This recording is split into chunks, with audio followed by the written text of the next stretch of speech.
ॐ अन्नपदेनस्य नो देहनमी वश्यो जुगवीनाः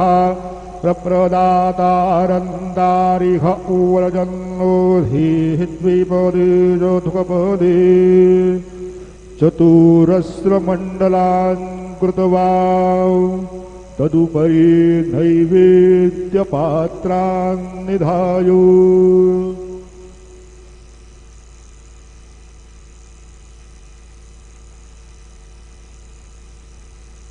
गायत्री मन्त्रेण पात्रान् प्रोक्षयेत्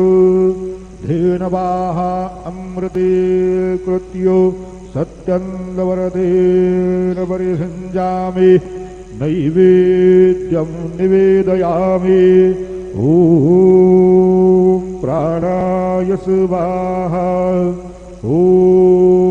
अपानाय स्वाहा ॐ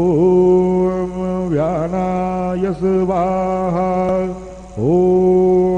उदानाय स्वाहा ॐ समानाय स्वाहा ॐ ब्रह्मणे नमः नैवेद्यमध्ये पानीयं समर्पयामि पुनर्नैवेद्यं निवेदयामि ॐ प्राणाय स्वाहा ॐ अपानाय स्वाहा ॐ व्यानाय स्वाहा